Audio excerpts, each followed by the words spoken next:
Hey, everybody, welcome to the For Females Founders podcast, where women in business learn how to thrive, not just survive. I'm your host, Sarah Bundy, and today I'm very excited to introduce you to April Wong, who is the founder and CEO of The Training Arena, where she leads an online education platform offering courses on readiness and emergency preparation, taught by vetted experts in fields ranging from safe firearm handling to immediate medical response. April built her career in marketing and operations through two Fortune 500 companies, both Sony and Samsung, and has helped three different startups move to scale in successful exits and acquisitions over the past few years. April, it's a pleasure to have you. Welcome to the show. Thank you for the intro. Thank you for having me. I'm such a pleasure to have you to be here. It's wonderful to see you. And you have a really incredible story. I mean, moving from two very large corporate Fortune 500 companies, Sony and Samsung, to co-founding and leading your own company today. You've led incredibly talented teams over the years in globally recognized brands. It was a big leap of faith and a big shift for you. Can you tell us, how did you start the Training Arena, and what was it that inspired you to start your own business? Well, it was actually many years of working with startup organizations that allowed me to really kind of understand what it takes to really market or productize and market everything, right? And I actually had a pretty dramatic reasoning as to why I actually went out of this corporate environment, really, or like the tech sector more than anything. I had an experience, and I would consider it as a near-death experience, where someone with unsafe handling of firearms pointed a gun to my head, and I wasn't sure if it was loaded or not. And they pulled the trigger. And at that day, I remember it kind of just unlocked something in my life where I'm like, okay, well, this is it. Like, I should have said something. I should have called them out. And, but is it even right for me to be in this place to even say something, which is a horrible way to do that. And then my husband at the time, like later when I told him like, hey, your friend actually pointed a gun to my head, he had said, yeah, but you didn't die. And I'm like, yeah, okay. So the only person who can ever protect themselves has to be me.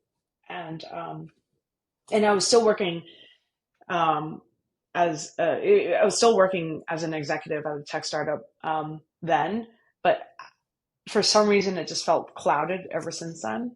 And I started taking different classes all over the nation on firearms and like how to actually utilize them. I became extremely proficient in them, and then got into the point where I said, wow, these veterans are so smart and amazing and they've done so much for the country. What can I do? Wait, I've built education classes for, famous athletes and brands in the past. Why can't I do that for them here? Um, and because I felt prepared and I felt like I could actually protect myself, I realized there's just a lot of people that don't understand safe firearm handling. And so I wanted to do my part in really just like getting people prepared, and they can learn anything that they can online first before they even step in the range. So I finally took the plunge after training law enforcement officers in real time, like in in the Bay Area. Um, I had the pleasure of supporting a few classes, and there were SWAT units. I'm like, wow. I think it's time that people actually know how to utilize it just in case for themselves. So yeah, the training arena was created just January of this year, up to 2024, and I'm really excited about its trajectory already. So Well, I think that it's great that you have taken this leap. And it's interesting because your business is actually kind of controversial, it right? Like is. people talking about firearms and, taking courses on how to use firearms or safety. And you and I, before this podcast, actually had a conversation about that. And I was trying to understand, are you super pro guns? Is it like you just want to be like Rambo out there? Or, what is it? And it was interesting when I found out what the tipping point was for you, this traumatic experience where you thought you were going to die. Someone's holding a gun to your head and pulls the trigger. And when you were first telling me this story, there was a lot of emotion between the two of us. Yeah. People who were closest to you were involved.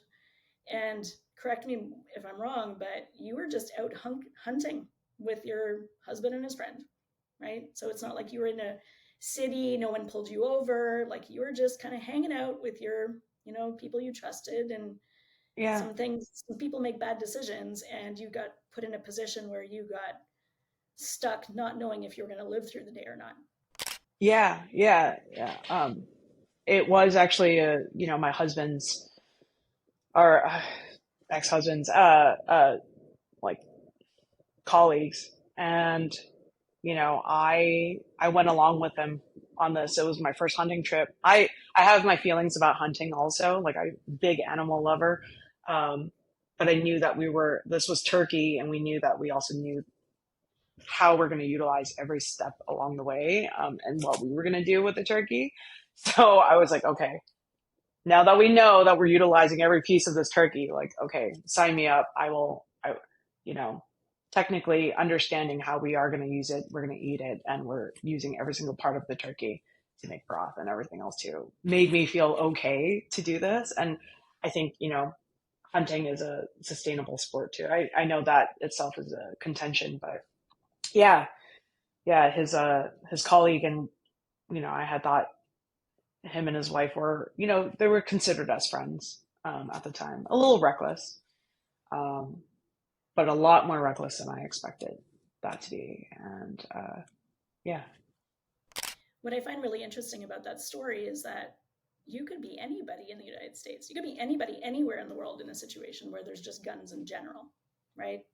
And so that's why, and my understanding is that's why you feel this mission and need to help educate people about what to do in situations like that. If you find yourself in a situation where someone's got a gun to your head, or you feel unsafe, or there's a bank being robbed, or someone does get shot and you need to close a And wound. you see it, yeah. What do you do in those instances? And I think, I think we had discussed this before, but, for the listeners, or watchers here, it's like there's a lot of guns in this world.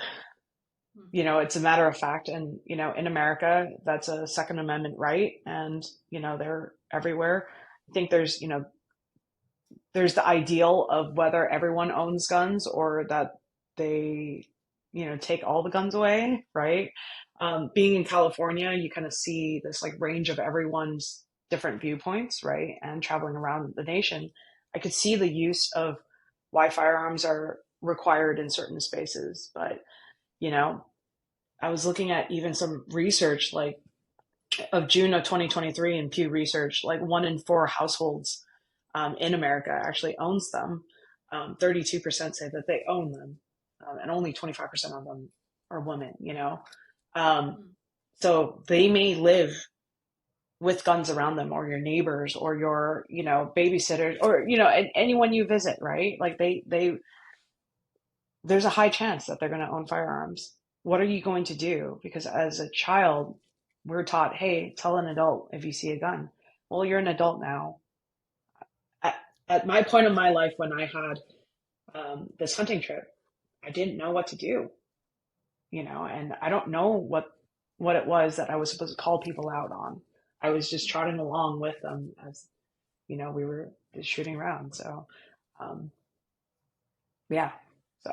Well, please tell me a little bit about, tell listeners, what is it that people learn at the training arena? What are the different topics that you focus on, and what are you trying to help people find confidence in so that they do feel more safe? Yeah, so the training arena is starting with a few things. The readiness part, the first one we actually launched was not actually about firearms, but also it was actually about, TCCC medication. So that's how do you, use, this is a TCCC is, it's like a tactical combat care or casualty care, right? So this is what the U.S. Army, used, that, EMTs and fire department, like, and departments at this time, they're still adopting it at the moment. So they still don't actually necessarily have this, but it's utilizing tourniquets, chest seals, how to like improvise them, how to actually assess and how to heal, or stop the bleed really more than anything else.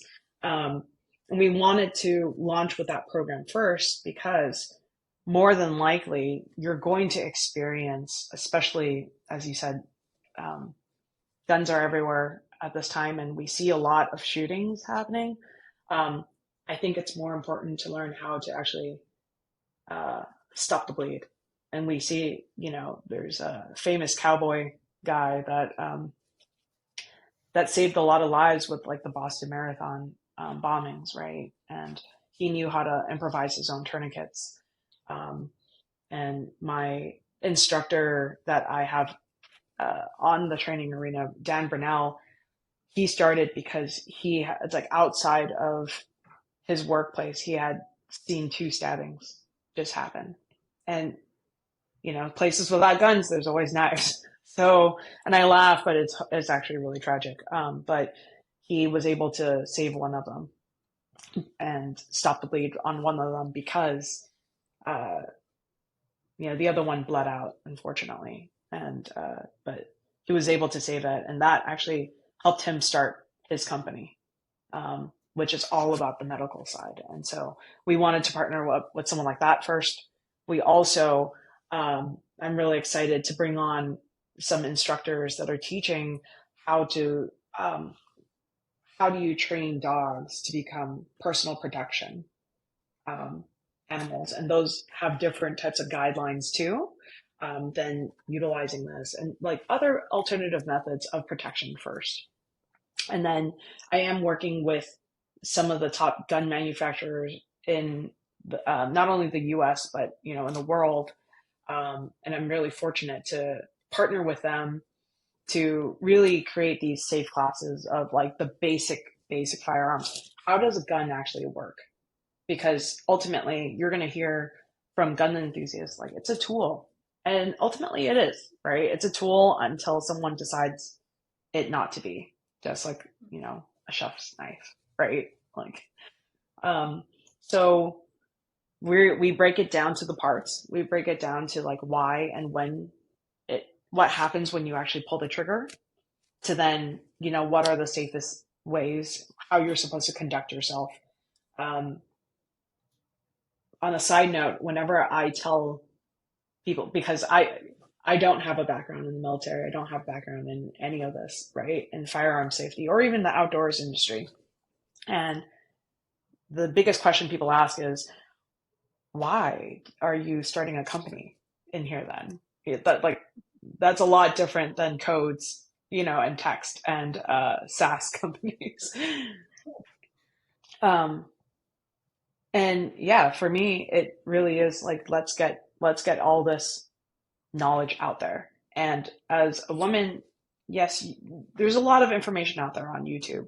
There's also, the boyfriends and the husbands that would take you to the range and, oh, just go shoot it, right? But I actually want to be competent on my own. And part of it was looking online. There was so many varied information out there that there wasn't like one place that actually really truly explained it enough, not only as a woman, but as like someone with small, like I'm 5'3", I'm really tiny. My hands are small. How does it work for someone like me? Right. And so we're going all the way to the basics with some of these great partners that we're working with. And we're building that out alongside with like, okay, how do you manage a scope? How do you do this? How do you clean it? How do you handle this? And really what we're trying to do is promote safe and responsible gun ownership. And sorry, I kind of jumped around, but the reason why, like when I talked to them about like the reason why, every time I would tell the story of why I joined here and why someone had pointed a gun to my head. Everyone in the industry who are gun owners and the gun manufacturers are like, this is exactly the type of people we want to actually not have guns with, because obviously he's not a responsible gun owner. Like like they actively don't want him to actually own that because he's proven that he is not responsible for that. So I was taken aback by that because I would assume everyone should own guns, but no, like you should be responsible with them. And, if you're held and shown that you can't be responsible actually carrying them and utilizing them, can't use that tool. Yeah. Thanks to CJ for sponsoring this episode of the For Female Founders podcast series and for supporting our mission to help, mentor, and elevate women in business. Absolutely. And we could, have a very long debate, and it's been a long debate, especially in the United States, about how do you filter, how do you evaluate, how do you give rights to some people, but not give rights to other people. For what is, an amendment, right? Yeah. Or I should say in the Constitution. Yeah, right? for sure. And that's not been solved for, but one of the stats that I looked up right before getting on the call with you, April, is in the United States, and this is based on Wikipedia, in the United States, so far this year, so in the month of January 2024, there have been 46 shootings, 98 deaths, and 121 wounded people in the United States in the month of January 2024, so far this year. Comparatively, in Canada, there were a total of 19 shootings the entire year. 13 people died and only 12 people were injured in the entire year. That means that there were 7.5 times more deaths in the US from shootings in 1 month than the entire country of Canada in the entire year. Yeah. And I feel like that justifies the need for education. That justifies the need for people to be responsible firearm owners. And so with the Training Arena, the company that you founded with your partners, with your instructors, your mission is to create that responsibility and to help people educate. I found it also very interesting how, in the beginning you said, if you're a kid and you see a firearm, you're supposed to go tell an adult. Mm-hmm. But in your case, and this is a fantastic point, now you're an adult. No one's actually taught you what to do when someone comes to you or if you're in that situation. Yeah, no, not at all. Sorry? Yeah, not at all. So I didn't know what to do. And it wasn't until I had some really good instructors and, people in my life that took all the time in the world to really explain to me. And, I asked all the questions of like, hey, why don't we have more restrictions and everything else too? And it is a very tough and hard subject at the end of the day, right? Because you don't if you start adding taxes to them, to firearm purchasing, then you're not allowed. It becomes a classist issue where lower income individuals aren't able to do it and protect themselves at the end of the day. And I think ultimately this all stems back to everyone should have the right to be able to protect themselves, to live, whatever that might be. Now, if they again have, it's certainly tragic to see everything that's happening, especially with that stat that you're saying in the US. There's people far smarter than me out there that are working on what is that balance, right? On, where do we draw the line? And, I am not a very intellectual person to be able to talk about that, but I know I can play a part in the short term because I feel like the cat's been, let out of the bag before and the Pandora's box is already open. So in the short term, what I can do is actually help facilitate the education side and make sure that people are prepared with what's around them. And, again, with being able to plug holes and also to be able to actually use it safely. So with the Training Arena, right now, or correct me if I'm wrong, but this is an entirely digital platform, right? People can That's just correct. Do this education, training, and learning anywhere in the world. Yes. From the comfort and safety of their own homes. Yeah, absolutely. Yeah, I mean, we do recommend that. Obviously, it's not going to replace in real life training, right? And you do have to have in-person training constantly. But you can, every time I've taken a class in person, I get flooded with so much information that by the end of the day, I might forget it. So at least with Training Arena, we're able to prep you with all the education that you can revisit and learn, and understand it. And then once you apply it in person, it's there when it sticks. And anytime you have to use a gun or anytime you have to perform medical services, you're probably going to revert back to your monkey brain at the end of the day because Christ, shit's hit the fan. Sorry, like things have hit the fan, um, and there's a crisis going on in those situations. So you're not actually really thinking straight. So a lot of this is hopefully to prepare you ahead of time, where you can practice and practice and practice. So by the time you may have to use it, which hopefully no one needs to ever use it, but if you do, then you are prepared for it. Let's talk a little bit about some of your instructors, because you don't just pick random people. Like, these are certified, very experienced people who are designed and meant to be able to train people properly. Tell us a little bit about your instructors, please, the certifications they have, and how you find them. Yeah. So I've been really fortunate by partnering with a bunch of instructors that have years and years of background doing this professionally. Now, what we know about professional operators is sometimes they're great professionals, but they're not great instructors.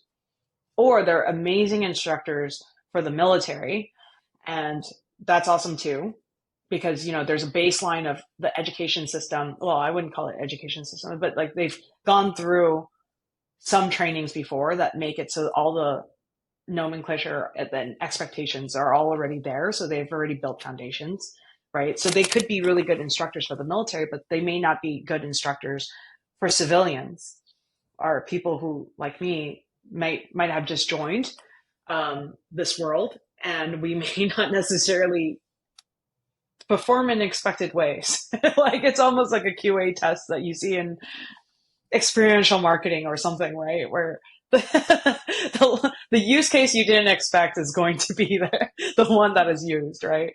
I would say that that's like a lot of civilians in this case. We're out in the wild doing this. And so I look for instructors that have all three backgrounds and have had experience actually instructing in the past with just the normal everyday person. And some of the ways that we've been able to identify that is we've asked some of the top instructors that we were exposed to, or our co-founders were exposed to, and we asked them, who's the best person we should talk to? So that was the first way of understanding that. And we were given names that were not even like the famous people that you would see on like YouTube, but also like, oh, this person's a really great instructor. We took their class. And I'm in the fortunate position where I am still very new into a lot of this, and I don't have a whole lot of desire on being the best. So it's not like I'm doing continuous research, and I'm not someone I take that back. It's only for firearm safety for my side that I don't really care to be, or not safety, but firearms. And like, I don't really care how to like J hook and go into a house, and clear the room by myself, like I don't foresee that ever happening. I think I would, for myself. So I don't really seek for that information, but I do have co-founders that, they look for that. For me, it's all about the safety. For me, it's also like, is this digestible for the everyday everyone? Can my mom learn from this? Can my friends in San Francisco ultimately, is this something digestible for them? I say this as a blanket statement of, many of them don't really like to own guns and don't want to. But when you take someone who leans that way of like anti-guns and slowly tell them and teach them like, okay, you may not like guns. Do you know how to operate them though? If you're ever exposed to them, I want it in that lens. I want it where it is inclusive, that anyone can have the opportunity to protect themselves if they wanted to. I think that's great, April. So Let's talk about how people can look at the training arena. Like, what's the website? How do people contact you? Do you want people to, follow you and see some videos on YouTube? Tell us a little bit about how people find out more about the training arena. Yeah, so we're still very new. You can find us out at trainingarena.com. Um, we have blogs already written on there. We also run a Instagram account there, so we'll continue to have more information, and we'll expand into podcasts and going around and building out a YouTube series too. But in the short term, you know, we're really excited by partnering with some of our top gun manufacturers to really do this right. So it's a little slow at the moment for us, just because we're in that like crawling phase of a startup. But um, I'm excited to already work with as I said, some of the best manufacturers out there, and and it's been wonderful so far. That's great, April. Tell us a little bit about what you want your legacy to be. What's your vision for the next 5 years for either yourself or the training arena? Oh, that's a good question. I think in the next 5 years, what I really want to do is be able to help these veteran brands that we've been partnering up with. And those are the instructors, right? Ultimately, there's a three-part mission that I want within the training arena. And the first part is obviously have this online platform that anyone can expose themselves to and learn from some of these amazing instructors that we've partnered up with. The second prong of this is actually helping these veterans that we've actually identified, and partners that we're working with, and help them actually build their brands up, their individual brands up, because many of these are special operation forces. Um, and and if they're not special operators, they've been in the military, and for better or for worse, that was their identity. And they've obviously now built a company around the stuff they were doing in the military. And many of them have trouble continuing to sustain the lives that they have. Um, you know, there is a very big problem with the mental health that they cannot receive, because when they go to diagnose, or they can't actually use a lot of the mental health services without exposing anything. So they can't, so they're guarded when they actually, try and seek for services. So I say this I want to be able to build up the brands. And as a marketer and CMO of companies in the past, I can actually, on a one-to-one level, help them actually build out their brands. In addition to then, also loading up the platform with Training Arena. And then on the last part is actually working with 501c organizations, nonprofits, to actually help them with there's these great networks out there. Like there's a local one here called the Overwatch Collective, and they actually provide mental health services um, to first responders, whether it's firefighters, military, and others. Um, and so I want the training arena to be kind of a space where they learn about these organizations, so the veterans realize that there's actually like resources out there for them, while at the same time um, civilians can recognize how they can support these amazing veterans on their end. So that's the three prong. That's the Trojan horse that's inside the training arena sometime. um, and, we were going to sneakily kind of put it in there as we provide more mental health services on there. However, I think the synergy works out really well to sustain their life, and also to make sure that they are still there for us, and vice versa. We're there for them. Well, I think it's wonderful what you're doing, because you're filling a gap that clearly exists in regards to people being able to take care of their mental health, in regards to their safety, in regards to first aid, in regards to logistics of, things like firearms, the technicalities of it, being able to protect themselves, being able to protect their family, just feeling more knowledgeable helps them feel more competent, which gives confidence, and knowing what Yeah. to do in, crisis situations where access to this type of information is not easy to find in one centralized place. And it sounds like the vision for what the training arena is really lovely. And I'll also end with, um, the purpose of the Four Female Founders podcast is not to just talk only about the good stuff, right? Sometimes we got to talk about the hard stuff. Sometimes we've got to talk about where there's gaps. And we want to tell the stories of female founders and why they've started the companies that they have. And April, in your case, you had a really traumatic experience that made you leave two Fortune 500 companies to go and help people because of the situation that you were put in. So I'm always fascinated and interested to hear, how females move and shift and adjust and start their companies, and what is it? What is that story? What is that tipping point that makes them move? And what is their vision? What is their purpose? And I feel like you told that very well. And I know that was very vulnerable and transparent of you, especially on video and in audio format. So Yeah. thank Thank you so you. much for being here to share your experience and your story and why you started your company. I think it makes a big difference, and also perhaps gives people not only some courage to do some things that maybe could be seen as a little bit more controversial, but very meaningful to them. Yeah. If they have a clear purpose, I think it's okay to pursue those things too. So thank you for being here. Knowing that you've been part of Sony and Samsung and 3 startups that you helped lead, scale, and exit, what final words of advice would you have for ladies or anybody listening to this show today while they're starting their own companies?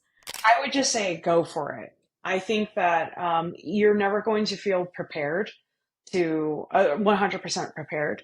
But as I also vocalized it 4 months ago, and it's only been 4 months, so it's the fate is still kind of unwritten at the moment. But one thing that's really touched me is the outpour of everyone in the industry, from all the different industries I've been in, wanting to support me. I've had, podcast hosts that introduced me to now a manufacturer that I'm working with. Um, I've had, friends that, I call them friends now, but they were employees in the past that said, "Hey, well, let me write this for you, or let me help you with your SEO. Let me build this for you." And I'm like, "Wait, no, it's okay." And they're like, "No, no, you changed my life and career. Like, let me please, like, let me build a logo now for you. I've built many of them for you in the past, but I'm like, I can't, and but the level of support and um people always focus on something like solopreneurs, right? Or entrepreneurs, and it's like seems like a lonely one person journey thing. But no, if you're doing it right, I think it's a village, and it's everyone who's supporting you for everything that you've done in the past. Um, so I would say go for it. You should definitely try it. You should tell everyone what that vision, mission, and that is and where you're going at it. And there's people that come out of the woodwork that really want to help you, and they're the ones that you helped their careers in the past. um, I would say, yeah, if you have an idea, you'll figure it out, or you'll have someone who knows exactly what to do. And for me, I feel so blessed when it's touching every single time I see this happen. And I thought I wasn't ready, but it just feels right, and everyone is here supporting me. So at the end of the day, I that's the I wish I did it earlier. So I wish anyone who's listening to this, if they're at the cusp of I have an idea, but I don't think I figured everything out, just go for it and reach out to people like any of us, right? Online, like there's always, yeah, like there's always people who are willing to help, point you towards the right direction. Yeah, I will second that. I've received a lot of help in my life too, and I'm always pleasantly surprised, not surprised by how generous people are with their time, with their resources, with their connections, expanding their network. I think that's wonderful advice. Two things: one, just go for it, and two, lean on the people and be okay with leaning on the people who want to help you. So I Yeah. think that's great, April. Thank you so much for being here. I'm sorry that we're out of time, but love hearing your story. Thank you for sharing everything that you did. We're wishing you all the best. And for those who are interested, please go ahead and check out the Training Arena at trainingarena.com. We'll see you on the next show. Thank you so much. Thanks for listening to the For Female Founders podcast series. If you enjoyed this episode, please go ahead and hit subscribe, like, or comment below so we can continue to support women in business by helping them thrive, not just survive. We'll see you on the next show.